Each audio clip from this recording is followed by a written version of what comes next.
नमस्कार दोस्तों, मैं अंकुर उपाध्याय स्वागत करता हूं आप सभी का आपके अपने YouTube channel share market analysis में। दोस्तों, बहुत सारी कंपनीज के रिजल्ट्स आ रहे हैं जो मैं आप सभी के साथ इस वीडियो के माध्यम से शेयर करना चाहूंगा। सबसे पहले मैं शुरुआत करता हूं आप सभी के साथ कुछ इंटरेस्टिंग नंबर्स के साथ। नंबर्स के साथ साथ और भी कुछ अनाउंसमेंट आ रही हैं, लाइक बोनस जैसी बड़ी चीजें। तो शुरुआत करते हैं एक ऐसी कंपनी के साथ जिसने केवल नंबर ही नहीं बोनस भी इश्यू करा है। स्टॉक का नाम है फेनोइक्स मिल्स। स्टॉक की बात करें तो कंपनी ने नेट प्रॉफिट जो कंसोलिडेटेड बेसिस पे पेश करा है वो 240 करोड़ से घटकर 230 करोड़ का आया है साल दर साल, यानी कि डिप आ गई है। और क्वार्टर ऑन क्वार्टर तो काफी बड़ी डिप है, 330 करोड़ के सामने 230 करोड़ है। तो पहले आंकड़ा तो खराब दिख रहा है। रेवेन्यू देखूं मैं अगर तो 800 करोड़ से बढ़कर 900 करोड़ का है। तो रेवेन्यू अच्छा बढ़कर आया है कंपनी का साल दर साल, बट प्रॉफिट में गिरावट है। क्यों गिरावट है वो देखते हैं एक बार। मार्जिन्स में थोड़ा सा प्रेशर दिख रहा है। एक तो 60.73% के सामने 58.73% पे मार्जिन्स आए हैं ईयर ऑन ईयर बेसिस पे। तो पहला रीजन तो हो सकता है कि मार्जिन्स में जो डिप आई है उसकी वजह से शायद प्रॉफिट आपके लिए नीचे आता हुआ दिखा है। वहीं कामकाजी मुनाफे यानी एबिटा की बात करूं तो 490 करोड़ के सामने 530 करोड़ है। तो एबिटा बढ़कर आया है। मेरे को लगता है ये नंबर आप पॉजिटिव साइड पे ही लीजिएगा, क्योंकि इसमें ऐसा कुछ प्रॉफिट को छोड़कर सब कुछ ठीक ही दिख रहा है। बाकी मैं इसमें कोई तेजी मंदी की प्रेडिक्शन नहीं करूंगा क्योंकि समझ में नहीं आ रही है।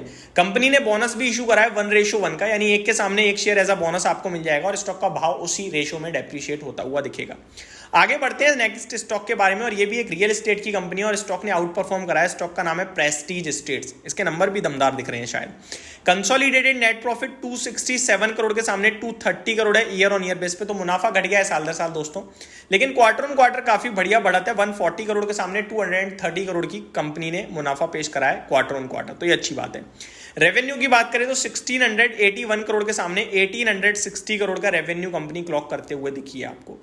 अगर मार्जिन्स की बात करूं तो 31.33% के सामने 42.76% मार्जिन क्लॉक करें ईयर ऑन ईयर बेस पे। काफी इंटरेस्टिंग और काफी बढ़िया दिख रहा है नंबर। आगे एबिटा देखें तो लगभग 527 करोड़ के सामने 796 करोड़ है। तो कंपनी ने प्रेस्टीज स्टेट की तरफ से मेरे को अच्छे नंबर लग रहे हैं। लेट्स सी कल क्या रिएक्शन आएगा, बाकी नंबर्स अच्छे हैं। अगला स्टॉक है दोस्तों रेडिंगटन इंडिया।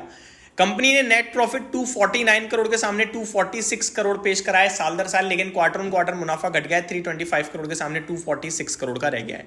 रेवेन्यू 21,200 करोड़ के सामने 21,280 करोड़ है। ऑलमोस्ट सिमिलर कह सकते हो आप। एक चीज हमें क्लियरली दिख रही है कि इस बार बहुत कम कंपनियां ऐसी हैं जो साल दर साल और क्वार्टर ऑन क्वार्टर दोनों जगह इंप्रूवमेंट दिखा रही हैं। या तो कोई साल दर साल प्रॉफिट तोड़ रही है या फिर क्वार्टर ऑन क्वार्टर। ज्यादातर कंपनियां क्वार्टर ऑन क्वार्टर बेस पे खराब हो रही है। दैट मीन जो बेस उन्होंने क्रिएट कर दिया वो तोड़ना मुश्किल हो रहा है। आगे बात करते हैं दोस्तों। आगे आप सभी के साथ शेयर करूं तो एलजी बालाकृष्णन के नंबर्स आते हुए दिखे हैं।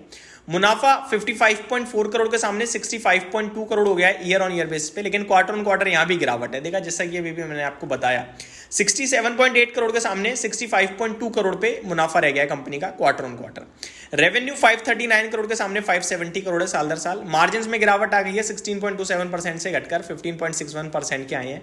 एंड कामकाजी मुनाफा 87.6 करोड़ के सामने 89.2 करोड़ है। तो देखा जाए इसके भी नंबर्स में कुछ ज्यादा खास मजा नहीं आ रहा है। नंबर्स उतने मजेदार देखने को मिल नहीं पा रहे हैं।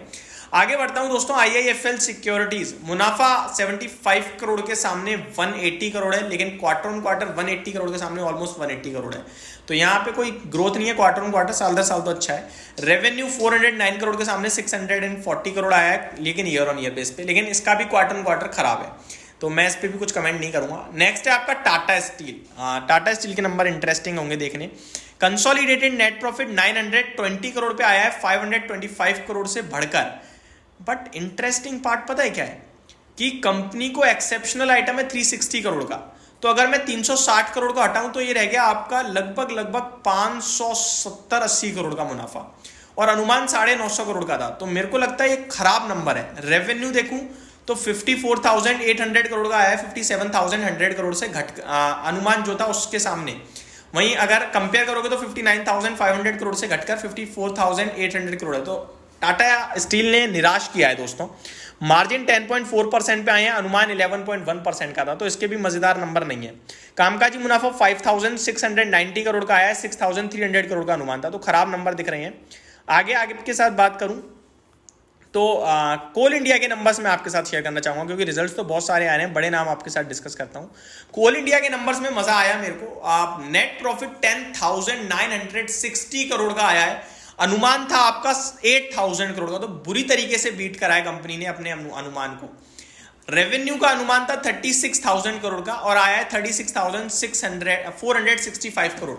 तो कोल इंडिया के नंबर्स में मजा आ गया है। एबिटा मार्जिन 39.56% आया है और कामकाजी मुनाफा 14,424 करोड़ का आता हुआ दिखा है। तो इसके मस्त नंबर आए हैं, दमदार नंबर है। सोनाटा सॉफ्टवेयर लास्ट स्टॉक जिसके रिजल्ट्स मैं इस वीडियो में कवर कर रहा हूं। Consolidated net profit year on year basis पे 120 करोड़ के सामने 106 करोड़ रह गया है, तो डाउन है। और साल दर क्वार्टर ऑन क्वार्टर 110 करोड़ के सामने 106 करोड़ है, तो ये भी डाउन है।